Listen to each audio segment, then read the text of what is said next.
Hello, everyone. Welcome to the Mile High Sports Symposium. I am JT Matthews at JT Matthews01 on Twitter/X, and I'm here with my co-host and the doctor, Nicholas Manning at DR_in on Twitter and also /X.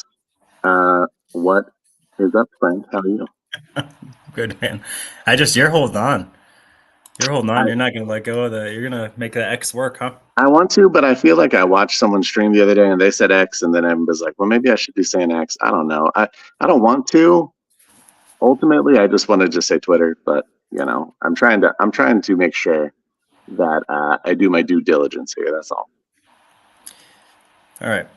I'm good, though, man. How are you? That's all I can do. You keep doing it. You keep doing it. You keep doing it. I'm good. I'm good. It's a day off for me. Gonna take the father-in-law to the airport at our normal recording time or streaming time. So now we've pushed it up a little bit, but glad to be here.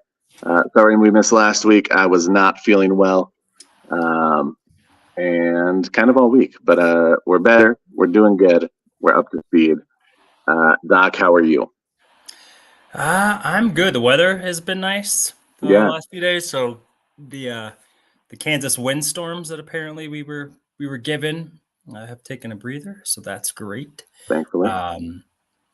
So yeah, we got some life hurdles in the Manning household. We have dance recital practice run-throughs today for Saturday. Nice. Well, my daughter is supposed to have soccer, and on top of it, she has a state gymnastics meet. So how are we gonna do all that stuff? Oh, but we will. Teamwork. And, we'll look good doing it. Oh, of course, as always. For sure. How the Manning show out. Well, you ready to get into sports talk? It was a quick intro, but we got a lot to talk about since we missed last week. I'm all ready. Let's. What do you want to start? You want to start Broncos? You want to start Avs? You want to start Nuggets? What do you think? Let's start Avs, and we'll work our way to football. So Avs, Nuggets, Broncos, and no Rockies. I mean, they're playing baseball. Yeah, they're playing baseball. They have this interesting stat Thomas Harding put out. I forgot what the specifics were, but they have a winning record against teams above 500. What, really? And they have like an abysmal record against teams under 500. Not like a losing record, like abysmal. Abysmal. But they compete, play well against teams that are good. Go figure. I don't know how you quantify that, but like I don't know what that means. I don't know either. It's I mean, you can tell it's like guys just they don't know how to win, as like a unit, and especially just the way that they've lost the last few years. It's pretty easy to be able to understand why they can't. They get up for those big games. They don't know how to beat the guys in front of them. Maybe don't know how to prepare for guys they haven't seen. All that stuff. So yeah, it makes sense. What's up, guys? Thanks for everyone for being in the chat. We appreciate you. D-Rock, Clayton, Mark, thanks for all the comments. Well, we're going to get past Rockies because I really have nothing to contribute. I'm not going to lie. I wish I did. I wish I had a reason to be excited, but I just can't at the moment. We'll get there at some point. You know, when I'm real desperate in about a month for sports, that's probably when I'll be like, all right, time to turn on the Rocky season, see what's going on. Yeah, we'll see. We'll see. You assume some guys too that have been heralded, at least through there. We'll get some opportunities. They got some young guys that are up and playing, which I'm excited about. We talked about Drew Kreisman a while ago. Yeah. That said, not enough data and time spent. I haven't also been watching them consistently enough, so I'd rather wait until I have a little bit more of a keen eye for it. For sure. Well, let's talk Avs. We're going a little post-mortem. We haven't really talked about either the Avs or Nuggets since they've been ousted from the playoffs. Avs was a tough one because what I would say is I felt like at the end of the season when we were all concerned about goaltending, that really wasn't the issue. That didn't really quantify into why we lost the series against Dallas, in my opinion. Other people might disagree, but I think Georgiev was relatively strong in that series. I think what ended up happening, which I was a little bit surprised at, is that they were sloppy and they took a lot of penalties. And the Stars were super consistent, and were able to take advantage of those slip ups by this team. I'm not sure what goes into that. There were a few too many men on the ice calls that you just can't take, especially in big playoff games. That last elimination game, we didn't look as spry as Dallas. It was double overtime. Everyone's tired. Yep. But even the guys that you expect to be able to come kind of pick up the slack and drag everyone along, it just didn't seem like that happened as much. McKinnon can't do everything out there on his own. I understand. I think, where I'm a little bit underwhelmed by Mikko Rantanen's play over the course of the series, though. Not to say he wasn't effective. He had quite a few assists, but as far as goal scoring goes, you kind of rely on him for that. So I don't know. I walk away feeling okay about the team still. We have our core guys. We're going to have Cale and Nathan McKinnon moving forward. We'll see what happens with that second line center again. There's still some holes that they've got to figure out. I think they've got to do a little bit of work on that defensive core, but walk away feeling okay, disappointed, obviously, but optimistic for the future. Doc, would you agree with that, or do you got a different take? I would say different in the sense of I agree. I was underwhelmed and disappointed when you have two of the top three, two of the top two of the top five players in the sport. If you were to say that about any sport, you would hope that your team, your team has a chance every night, right? And so I think this year or next year's team will be one of the Stanley Cup favorites. I assume they'll be in the top 10. When the betting lines come out, best odds for winning the cup. That said, Gorgiev was not the problem. I mean, that was what we had thought, especially after that first game. For sure. And to be honest, there were a few games where we did him no favors. Then, we were leaning on Gorgie, and he produced. And so I concur in the sense too with Mikko Rantanen. Guy gets paid to be a goal scorer. And I know, like, we're preaching to probably the choirs, right? Like, I have never sat in front of a net with other big men trying to push me down, ever. So this is all couch talk, but yeah, sure. But when you're expected, right, you're a top 10 player in your sport, you can't be absent. And so they have to feel your presence, whether or not you're scoring goals. And I think there were probably plenty of times where we wouldn't have known if Mikko was out on the ice if you're not like intently watching for, for the nuance of things, paying attention to line changes. There weren't a lot of almost or good screen or, and like you said, it just didn't feel like the team had that ignition, had that switch, which is pretty sad considering they stole the first game, right? Or won the first game. Hopefully that's an indicator that we got it, guys. We show them that we can play. We have no doubt. The Val situation, in my opinion, I think that was lingering longer than all of a sudden he can't play, right? You wonder then, did some of the guys know that he's struggling, he's on his way, maybe there's some strife in the locker room, someone's trying to hold him accountable, who knows, right? All that stuff. But once that happened, you knew, to be honest, they didn't come through against a much poorer Kraken team last year when they could have. Right. And so to beat a Dallas Stars team, that's a really strong team, finish with a better record and seeding than the Avs did. So obviously a force to be reckoned with. I didn't feel real good about that. I did like to see that they came back in that game 5, right? Every excuse to 100%. Every excuse to let it go. And I had said, you'll see a lot if they bring Dallas back with for game 6. It shows, and they not only they did in pretty dominant fashion, and to go to double OT, which in hockey and OT, it is not the same as a 60-minute affair. it is very much one redirect off a skate, off Yeah, all those things. It can definitely be a fortunate bounce. And so seeing that they lost like that, that leaves me optimistic. What leaves me the most optimistic is hearing Gabe talk afterwards. The fact that he was in like a t-shirt and a hat. yeah. And is not ready to retire and had seemed to be really good spirited. I don't know that you're up there doing that for show if you don't really feel good about being able to come back and contribute, because they cannot get out of Val's contract. Either you ship him off for peanuts, Yeah, and you just addition by subtraction, or you keep rolling with him. And I don't know the locker room. If it were me, I don't know, because from what I hear, he's difficult, a really man. good It's hard. teammate. Yeah, he's a really good teammate, but he has let you down the last 2 years when potentially this could have been a multi-year run, right, with playing for a Stanley Cup. And so that's the part that leaves me really fuzzy.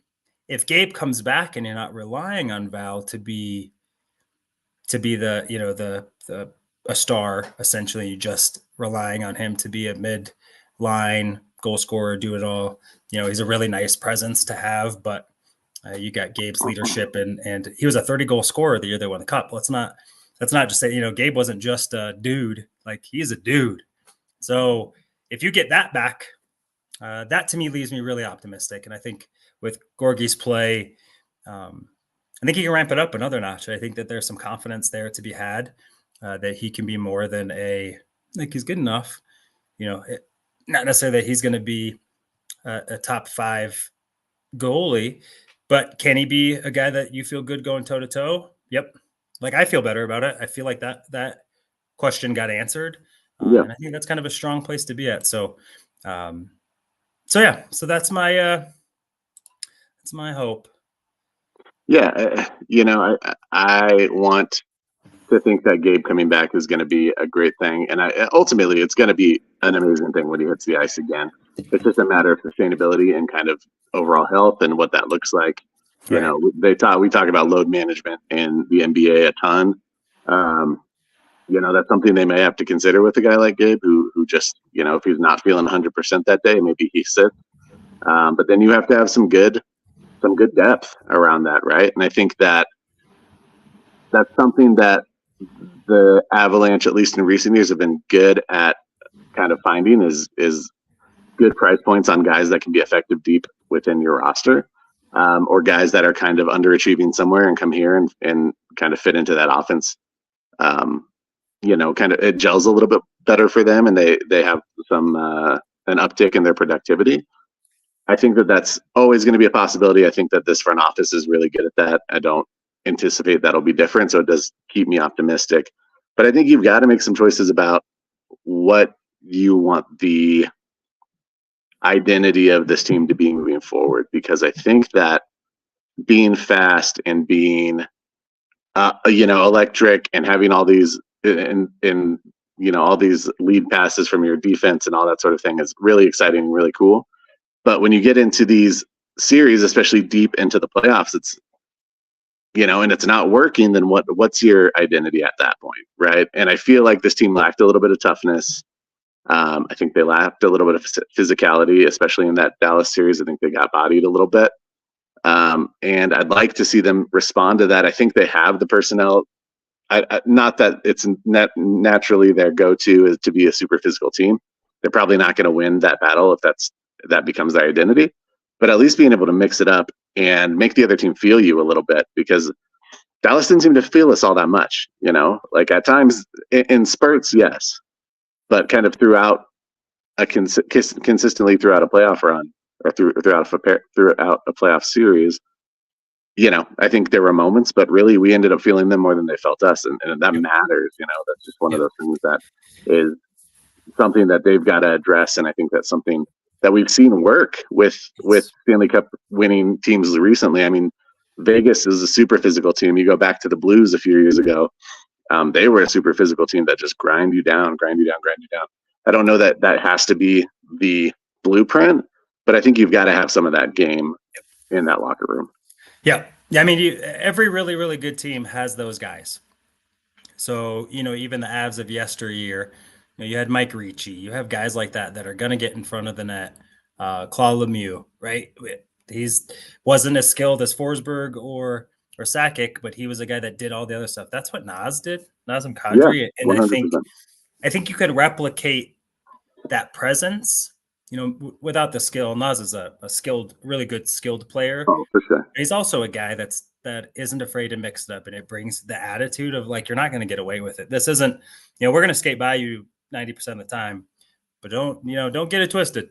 I will cheap shot you in their hole, and not here, advocating for people to get hurt, but uh, you do have to. People have to know they can't push you around, Right. and you need guys that are able to occupy space so that your skilled guys, when they are doing all of their cool stuff, have windows.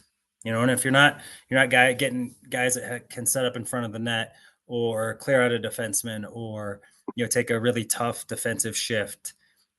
You're putting that all on guys who don't do that real well, and that takes them out of their game. And then now you got guys that are doing things that aren't in their or the team's best interest, right? That's not what they're good at. That's not what we paid them a lot of money to do. Right.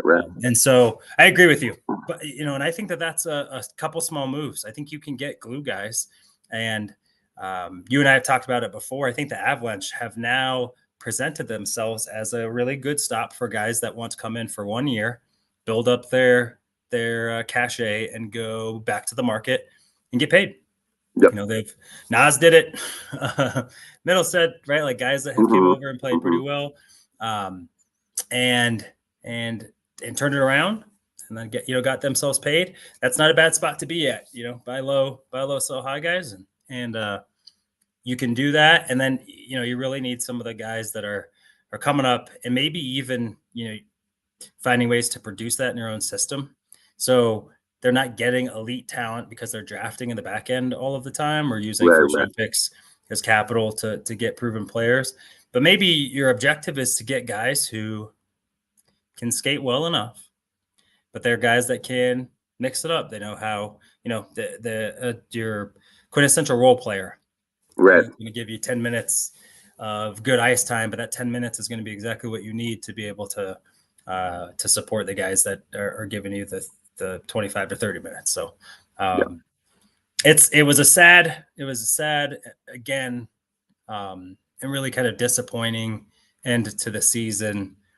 I hope that next year, at the end of the year, we're not talking about Val in a way that that we have the last 2 years. I don't think the team can take it at that point.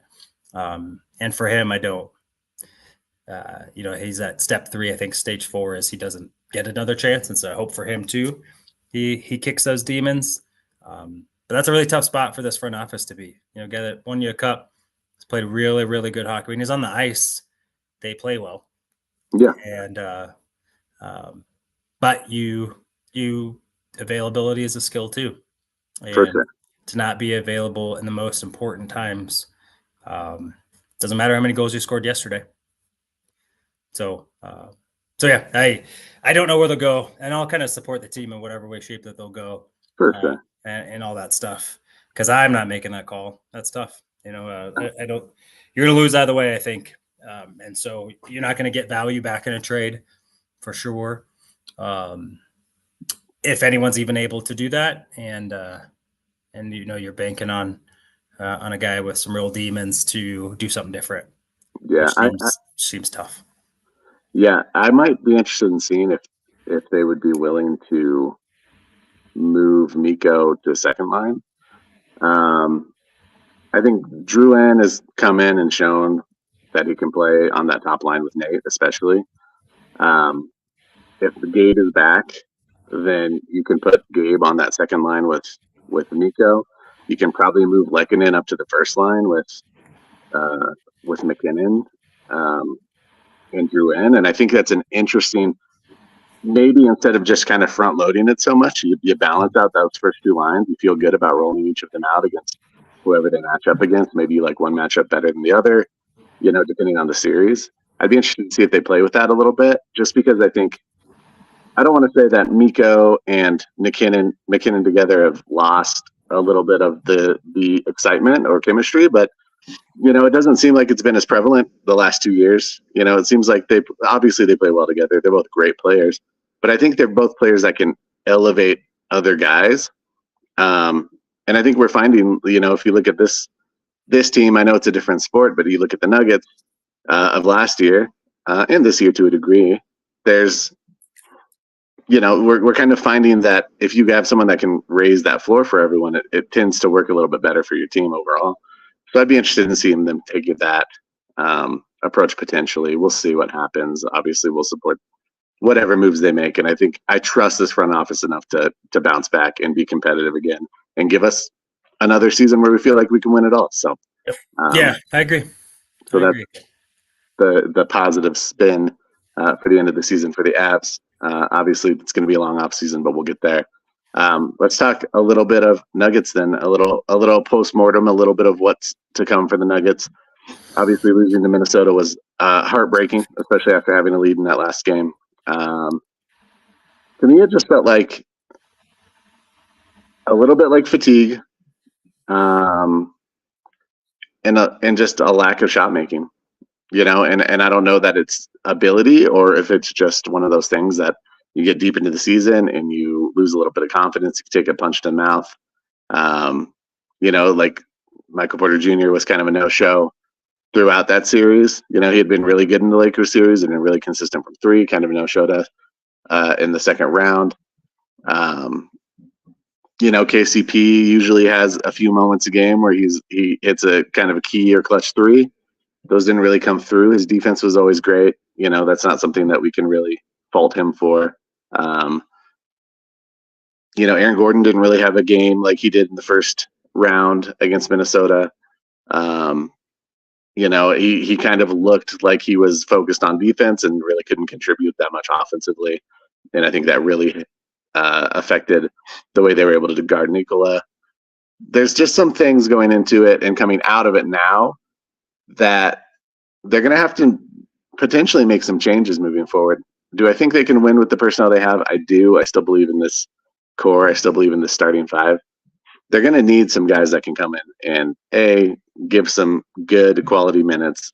Aside from Christian Brown, which really was the only notable person in the playoffs, and even that I would say was a little bit inconsistent.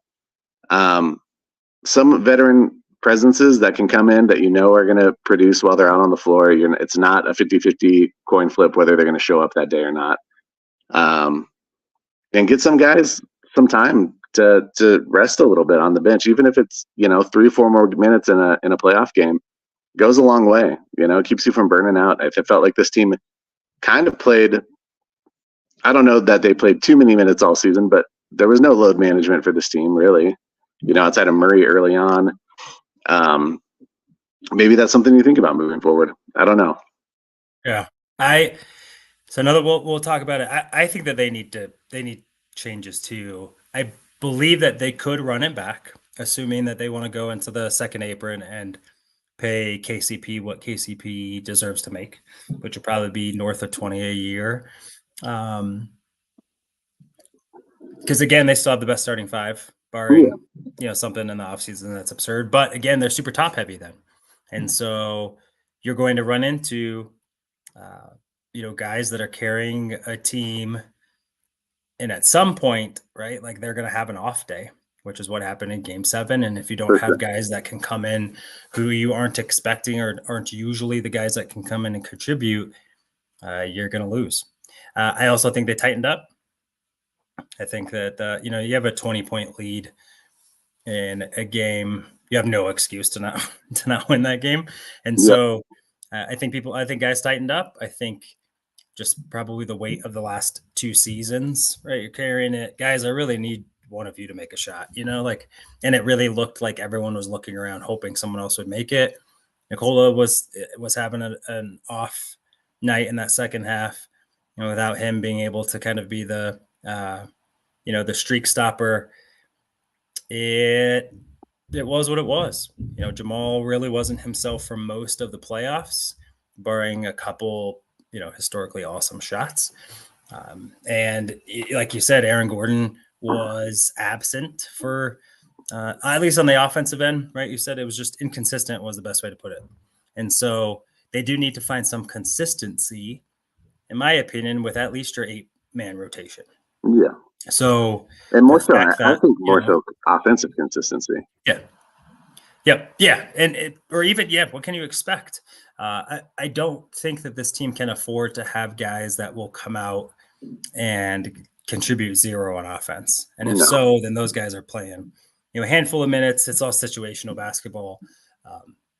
But you really have to lean into either Peyton Watson and Christian Brown are your plans. And those guys have to, where you are putting them in positions early in the season to be offensive starters for you, right? Like put them in position that we're relying on them to run the action or to start the action or plays designed for them to get their offensive game, moving. Yep.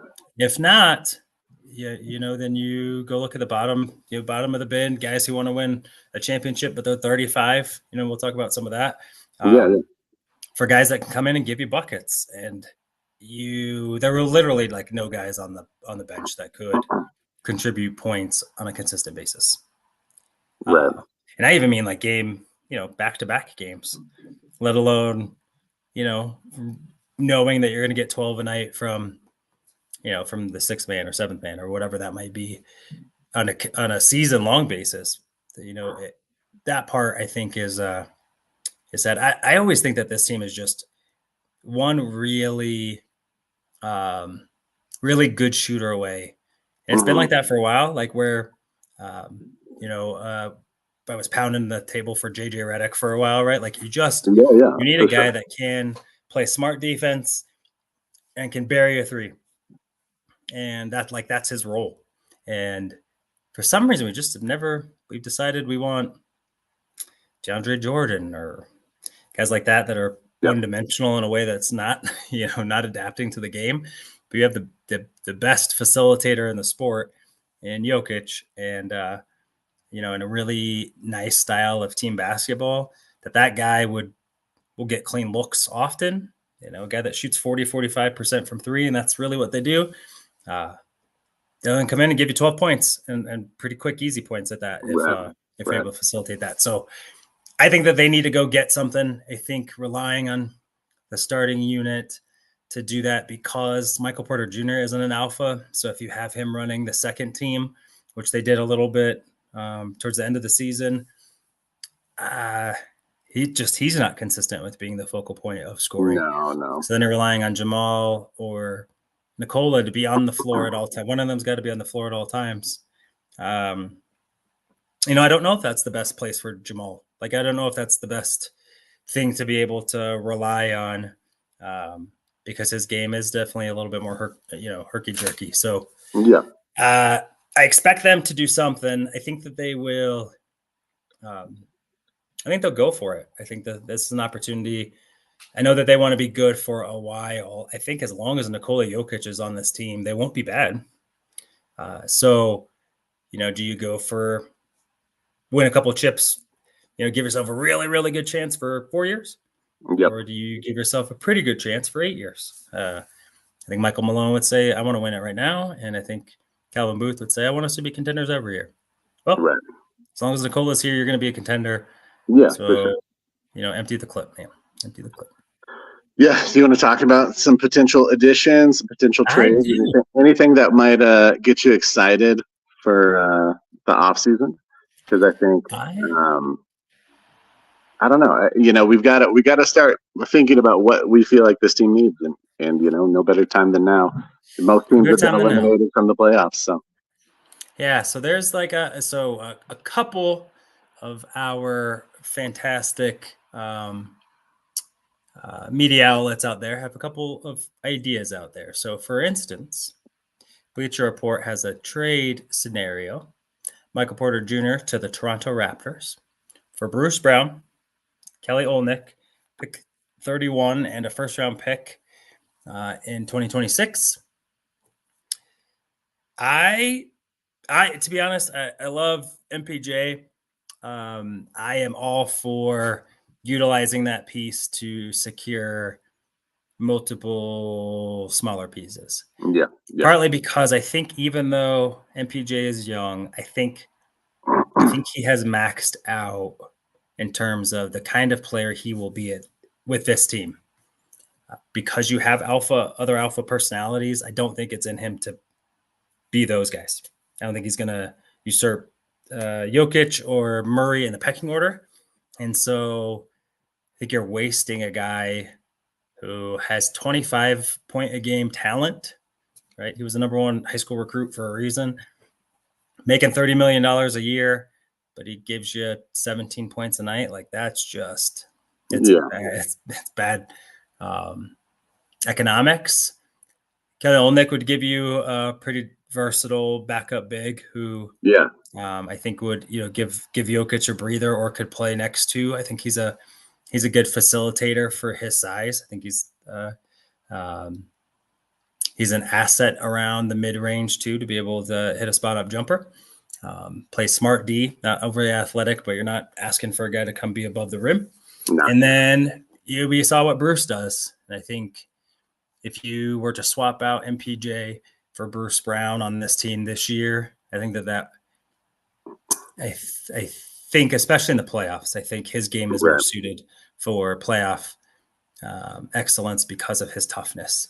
That said, then it does take away the one thing I said that this team doesn't have enough of, and that's spot up shooting, which MPJ is a phenomenal shooter.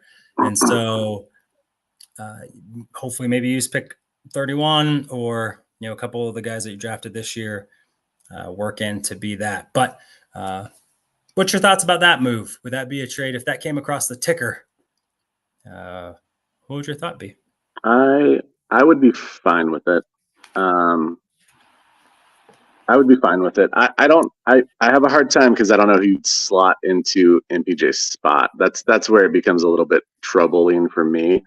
I guess you can maybe roll out Peyton Watson, maybe. And that feels like a big step down offensively, and that's something that I would have concerns about, leaving him wide open.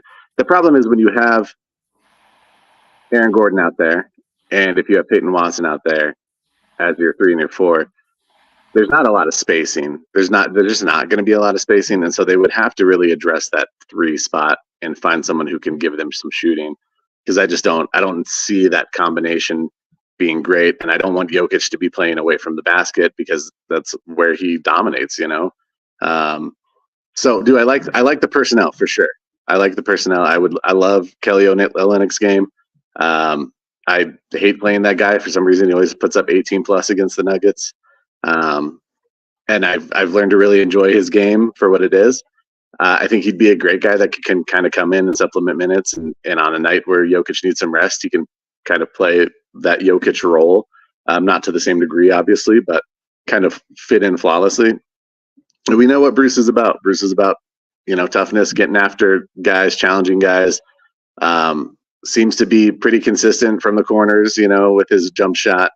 But again, just losing that consistent 3-point shooting force on offense is a little bit tough. I do like getting the picks with it. The picks help a lot.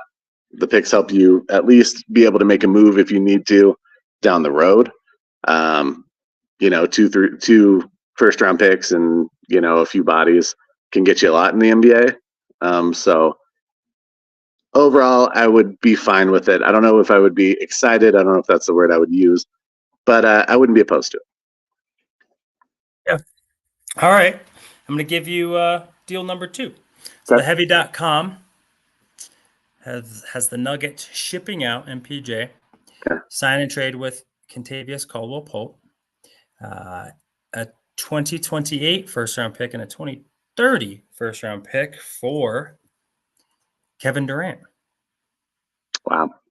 Yeah. I actually think that this isn't as crazy this isn't as far-fetched as it might sound.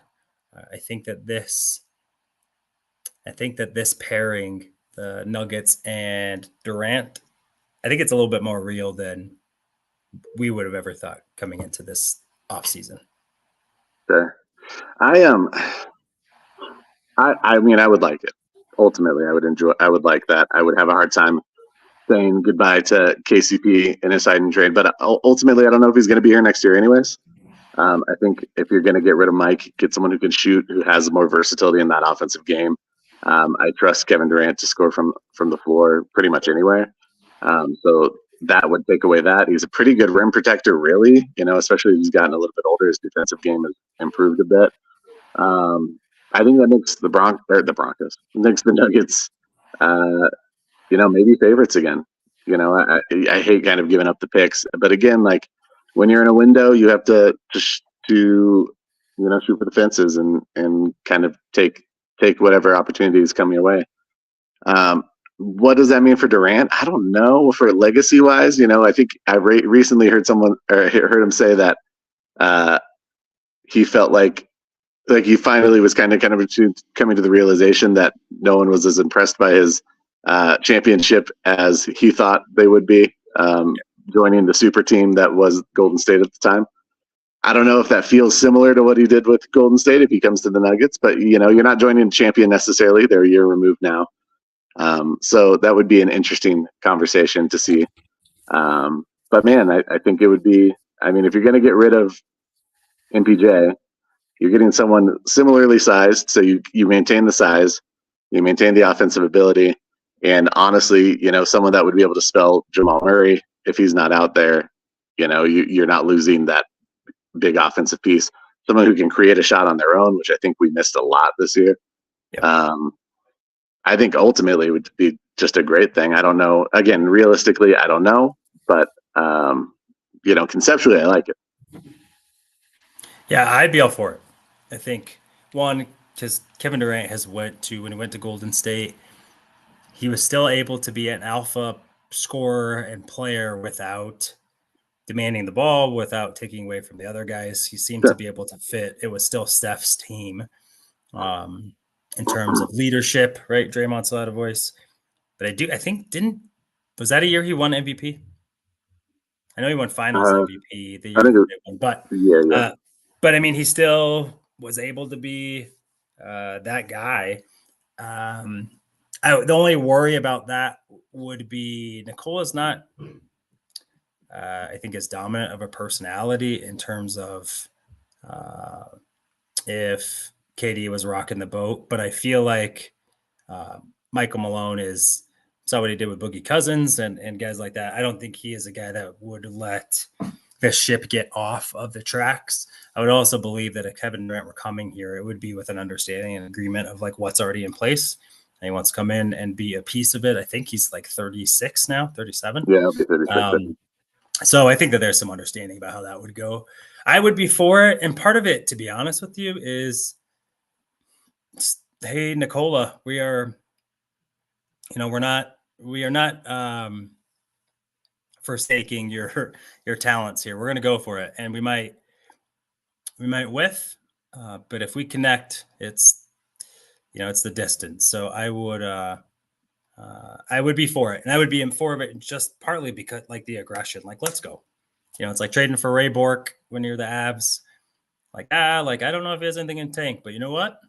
If he does, we're winning the cup. Yeah, that's what happens. So I'd be for it. I think that you can get some similar stuff. I think I would be more of a proponent for keeping KCP and moving MPJ for kind of a 3-and-D type. Because that's essentially what MPJ gives you. He's not really a guy that's been attacking the basket, creating his own shot off, pull-up jumpers maybe, but not a guy that's attacking the rim and facilitating. So I think you can get a guy that can do that around $12 million and save yourself, and re-sign KCP with that. And you can keep, your top 4 scoring options. So I'd be for it. And the draft capital in the end, pick 28, 29, 30. The only reason why you keep those is because the apron and being able to pay cost-effective talent. They got 5 rookies on rookie contracts, right? Or 5 guys on rookie contracts now. So it's a little bit of like, you got 5 of them that you could really utilize in your rotation. So you got to make a choice probably to develop those guys and have them start finding a role. Hopefully Julian is healthier next year. Yeah. Because I think that was a guy that we were hoping to contribute to be a sharpshooter off of the bench. Just really quick, I'm going to ask you some names. Our friends over at DNVR threw up some interesting guys that would probably be vetmin deals. I want you to say yay or nay. Okay. Ready? Mm-hmm. Dario Saric. Yeah, I wanted them to get him this year. To be honest, I was hoping that they would snag him in a little trade with Golden State. So I was hoping that they would do that. So I would say yes. Yeah, that's true. That was your guy. Chris Dunn. He's interesting. I think so. Yeah, I would be interested in that. I think he has enough offensive game and a little bit of one-on-one ability. Yep. And I think he plays good D's, athletic. He can switch. Plum Dog, bringing Mason Plumlee back. I'd be fine with it. Doesn't move the needle much for me. I think you get essentially the same skill set with DeAndre Jordan. Maybe a little, maybe Plumlee's got a little bit more explosiveness at this point in his career, but basically it's a big body that hangs around the rim and collects rebounds. Yeah, I think the only thing is I think he's a better facilitator with the basketball. That said, I don't know how many times you would want him to be the one touching it on offense anyway. Right. And all that good stuff. So I would agree. It's kind of a wash. Kyle Lowry, not to be confused with Mike Lowry. Yeah, I mean, what you gonna do? Sorry. I'd be fine. I'd be good with that. Yeah, I like that. That's interesting. It's someone that I trust that's a veteran that could be a six man kind of guy. I don't know if he'd be your 6 man necessarily, but that kind of role where he's going to head that second group. Maybe like a little bit like a Mike Connolly for the Timberwolves this year. And plus he can come in and play starting minutes if Jamal goes down. Lonnie Walker the fourth. Yeah, I think so. He's interesting. I think that he's one that would probably benefit from playing with a guy like Jokic. So I don't know how much opportunity he would get to do that. But I think if they move on from KCP, and you bring in Lonnie Walker, then you kind of between Christian for that starting spot and Lonnie Walker, and it could be interesting to see the development for both of those guys in that situation where it's a little bit of a head-to-head competition. Yep. All right, last one, Spencer Dinwiddie. I wanted Spencer Dinwiddie a few years ago. I don't think I want him anymore. Yep. I saw him come in, and the minutes he gave during the LA against the Lakers versus us in the playoffs, and I was really underwhelmed. I thought he was a guy that could create a show and shot a little bit, get in the paint, create opportunities for other guys, and I really didn't see that very much. So I would be fine with it, but I wouldn't feel like any different than if we had Reggie Jackson in that spot, backing up Jamal anyway. So I want to throw a name out there just because it's interesting. Obviously, we would have to figure out what it means from a cap perspective. Probably means no KCP. But maybe if you're willing to move on from KCP and Christian slides into that starting spot, and this dude, he would probably have to take a little bit of a pay cut, but D'Angelo Russell. I'm thinking more like 6 man. Yeah. Kind of spot. The reason I like D'Angelo Russell is because I think that he can shoot while coming off of a screen pretty well. Yep. I think that's something that would really benefit this team.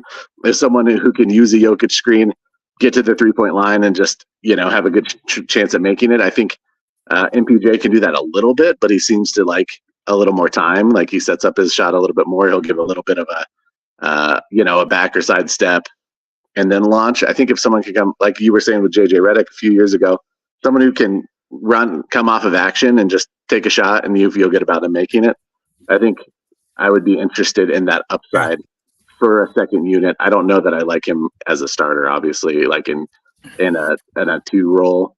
No, yeah, I think you're right. I wouldn't want him as your part of your starting backcourt. I think he's a guy that probably would need the ball, especially to get in rhythm. But having him come off the bench and your job is to make plays. Yep, I think that wouldn't be a bad one.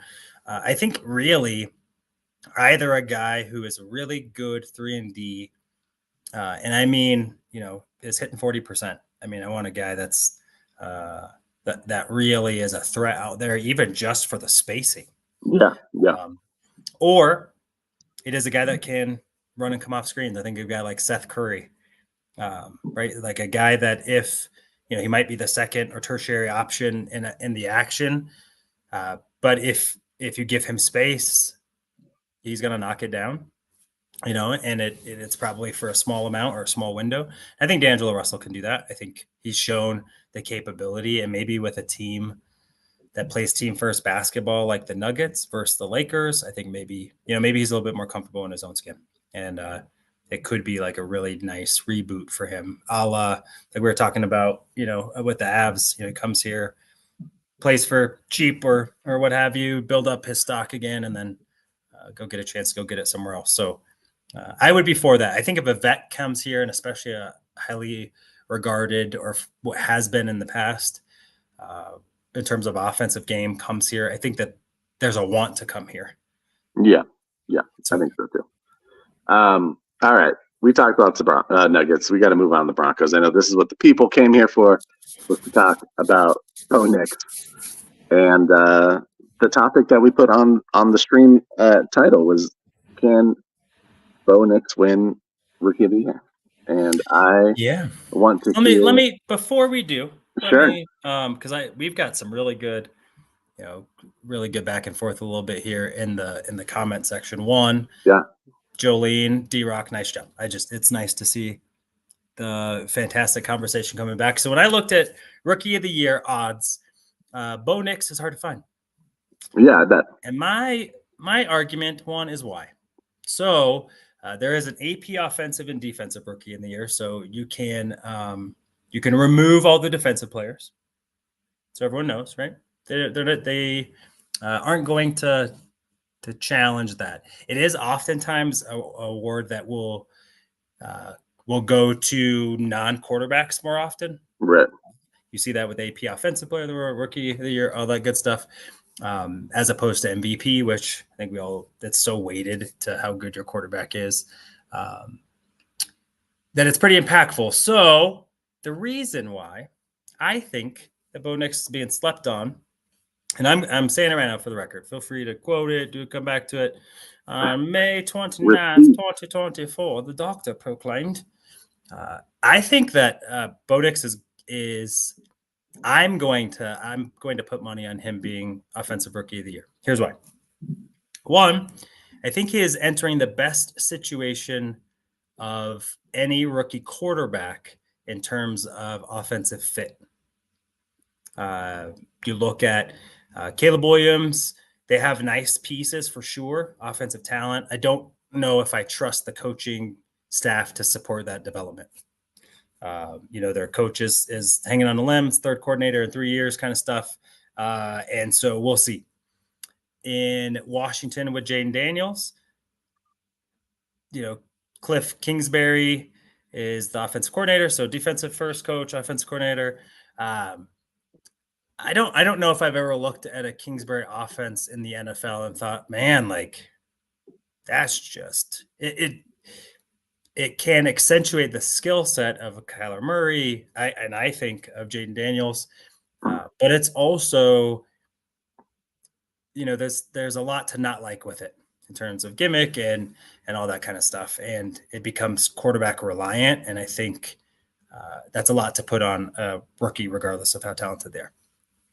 JJ McCarthy might have the best offensive coaching staff and the pieces. I think he's the furthest away from playing right now, and so I would be shocked, one, if he has enough games to qualify. I think long-term that might be the best fit for sure. But today, no. And then you look at Michael Penix. I mean, he's not playing, right? Like he's not playing. And if he's playing, something's wrong, and they're probably not very good at that time. And then who am I missing? Who's the sixth? Quarterback? Yeah. I got Drake May. Drake May is Drake May. It's gonna be awful this year and probably next year. They have no offensive talent to support him with, and I don't even know if he sees the field. I think they fit. So Bo Nix goes to Sean Payton. Sean Payton this is the guy that he picked. Whether or not we want to, he landed and all that stuff, yes.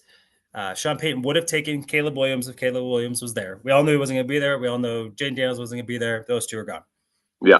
Bo Nix was the guy after those two. I think McCarthy probably could have been another option, but I think he knew that Bo Nix was the guy for that fit. And I think they knew pretty early, and everything that I have read and been told by people that know more about sports than I do, that was fact. So I think with that and an offensive line that is better than we have give credit for. If you look at pass block win rate, run block win rate, ESPN stats, they are a pretty phenomenal group.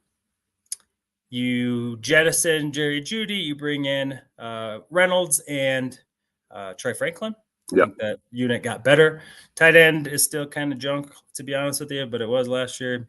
Be a safety valve, and I think Audric Estime is a nice addition to the backfield with no one leaving. So I think that there is actually more continuity within this offense than we think, and I think it's a group that is really a distributor away from being really good. He's going to be asked to do things that he's really good at, and I think that he will.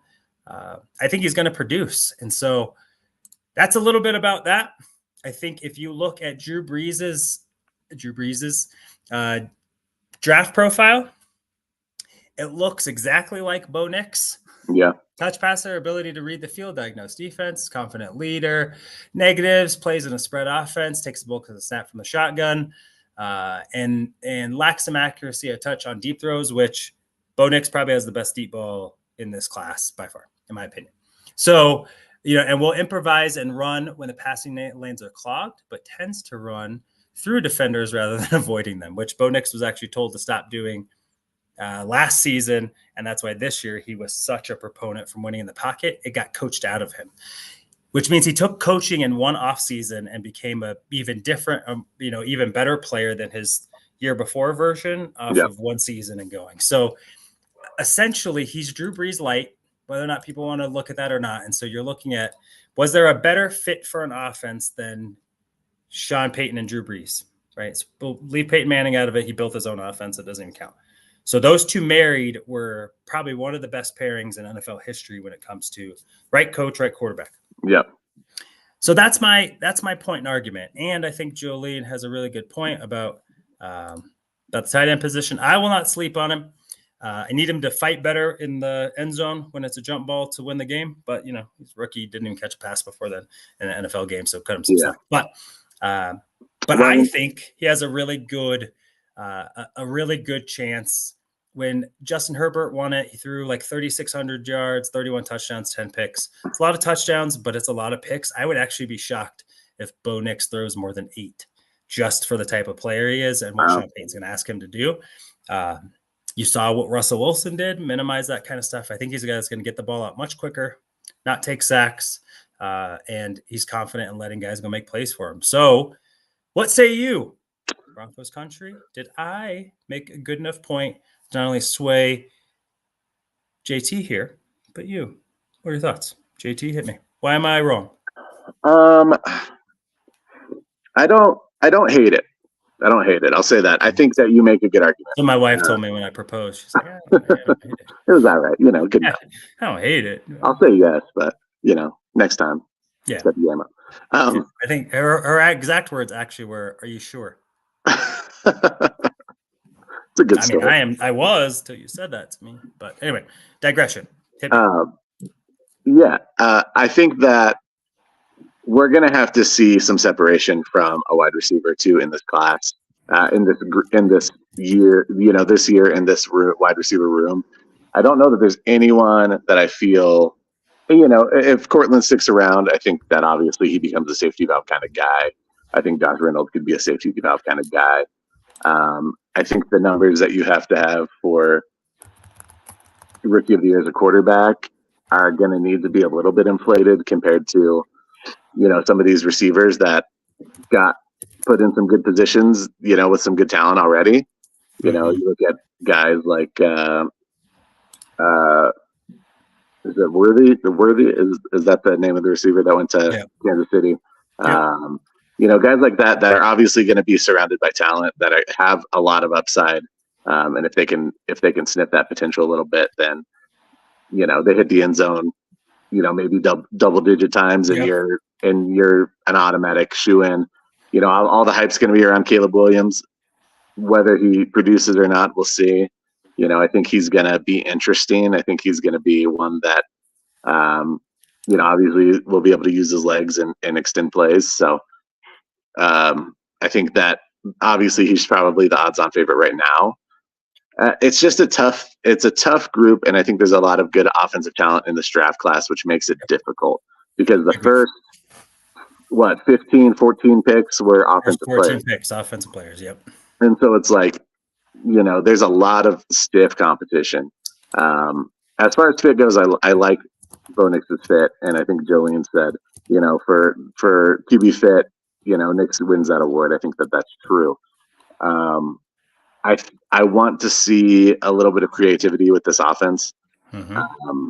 It's something we missed last year. I think we've got some personnel that can do a little bit more. We've got a Jaleel McLaughlin that, if you get into space, will be exciting to see what he can do with the ball in his hands.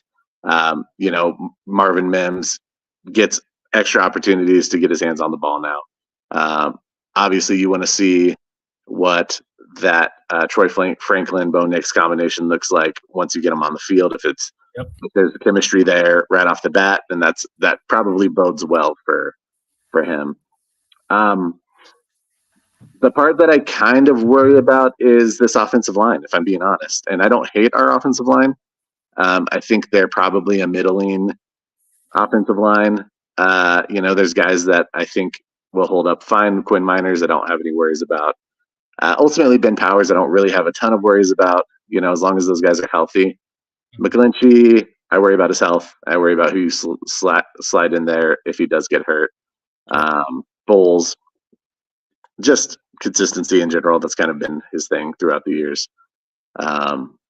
We got to protect a rookie quarterback. You just have to. It's one of those things that if you want a guy to succeed, then he's got to have a little bit of cover. He's got to be able to feel comfortable in the pocket.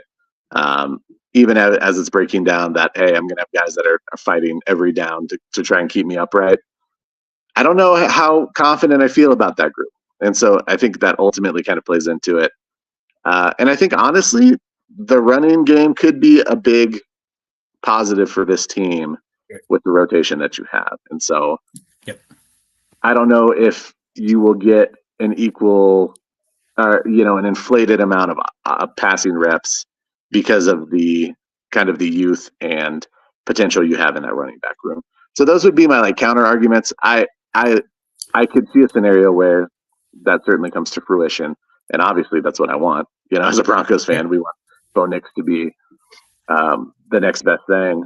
But if you're comparing it to a CJ Stroud rookie season, which is a big, obviously lofty. Sure. But he took a team that didn't have a lot of offensive talent that were, household names, Tank Dell,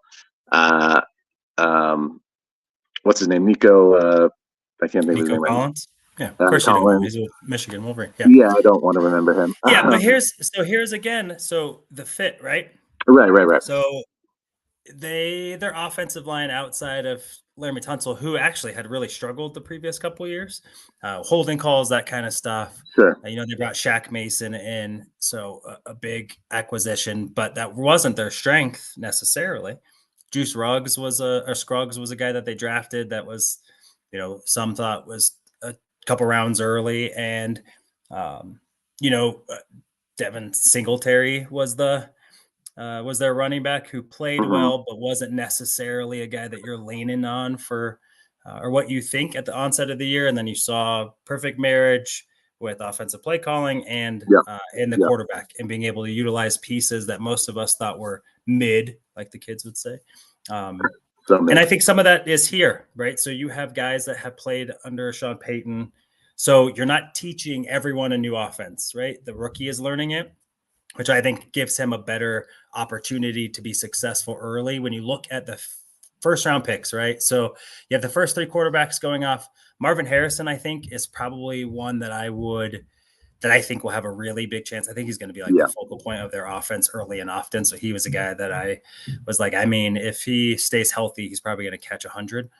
Joe Alt, they're never going to give it to an offensive lineman. So him, CJ Latham, and Fashanu out. Malik Neighbors has Daniel Jones throwing to him, so he's probably out. Michael Penix won't play. He's probably out. Roma Dunze is going to be sharing the field with DJ Moore and Keenan Allen. So I don't think he's going to get the share to be able to do that. And I don't think McCarthy is going to play enough. So then really it's Bo Nix, the previous quarterbacks. I'm going to take out Drake May because I don't think he's going to play enough. Right. So it's Jaden Daniels, Caleb Williams, and Marvin Harrison. And I think, if you look at it and you're saying, hey, Bo Nix is going to finish in the top 4 of the offensive rookie of the year voting, that's pretty dope. For sure. And I think he's a guy that has, his game translates pretty well more often in the NFL than Caleb Williams might and Jaden Daniels might, because of their ability or desire or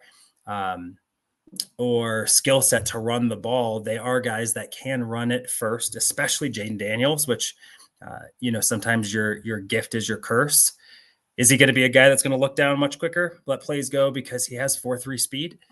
Bo Nix, you saw that got coached out of him in one season. He took that coaching and wasn't stressing in the run game. He has strategic runs. He scored like 10 touchdowns last year. So it wasn't like he didn't run, but facilitated from the pocket. So why can I not think he can do that? You're adding Troy Franklin, who his rapport with is phenomenal, especially if you watch some of their games.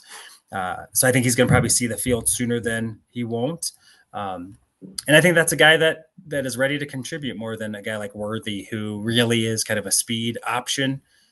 There's Brian Thomas Jr. might be a guy like that, but I think there are other guys that are going to have to take a little bit longer to establish themselves on teams that have maybe established players already at the position too, that they're going to have to share, Xavier Leggett, Ricky Purcell. Those are guys that are going to be sharing the ball with other really good players. So long-term, they might be much better players. 100% might be. Ceiling might be higher, all that good stuff. But I think this year, Bo Nix is going to play, I think really, really good football. Might not be exciting football. I wouldn't necessarily say Drew Brees was one of the most exciting players I ever watched in the NFL. I don't think anyone would say that. He's a damn good football player, though, because he knew where to throw the ball and he got the ball out. I think Bo Nix is a taller version of that and has shown the capability to do that. And I think if he can do that to a comparable degree that he did in college, I think he's going to be a guy that really shines, right? Get the ball to guys and let them go make plays. It doesn't have to be wide open to throw it, especially if Cortland comes back. I think you got a lot of really solid support systems. I think they really need to elevate their speed in this upcoming offseason. I think you need more dynamic playmakers on offense. But Marvin Mims and Troy Franklin are super fast guys. And then you got the big trio with Cortland Sutton, Tim Patrick, and Josh Reynolds. Those are all big guys that can body up on slants, aka Mike Thomas. And so I think you have the recipe for a really good season. So he's a guy, Bo Nix, I think, is a guy that we should not sleep on for sure. Well, you got me excited for sure. So I will say that. Whether like, nah, we're which I think it's a little bit of orange glasses, but sure. I mean, but I do believe, and I think that the coaching staff, from everything that I heard, I think that they believe this team is set up to succeed this year more than we want them to believe. I think we all understand, like, rebuild, like, let young guys play, find out who's your core, like, let's continue to move. I think they think with this swap, the offense being on schedule more, right? More first downs, even if it's not necessarily more points, more first down, more sustained drives, benefit your defense, all that, just more complementary football. And a guy that's got to do what the coach wants him to do more than the quarterback did last year. And I think with that, you're going to get a team, that maybe is still around the 7-8 win window, but not the complete blunders that we had last year where it was just, inexcusable. I don't think Bo Nix will play that kind of football, which is super exciting to see. So, yeah, I agree with you. Well, we are out of time for today. Unfortunately, we got lots of Broncos talk ahead of us, lots of off-season talk for some of our favorite teams. So make sure you please always join us. We're usually on at Wednesdays at 2:30, but due to our personal schedules, that changed this week. But we should be back next week about the same time. Oh man, they said Doc wins. I don't know if Doc wins, but that's fine. I'll give him a win this time because I want to be optimistic, and that's not always my role on this podcast. But I feel emboldened by the doctor's words. But thank you, everyone. We appreciate your time today. We appreciate you giving us a moment just to hang out and interact. And chat was popping today. I enjoyed watching that. You guys are a lot of fun.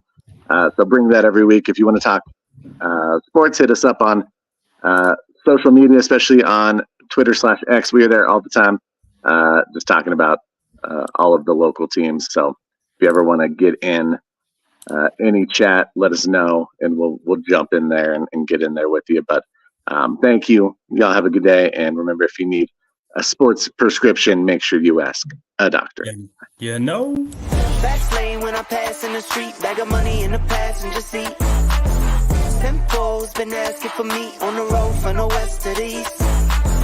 Way up, I might never come down, cause the coast racking up the flight miles. So high, I might never come down, so what, this is my lifestyle.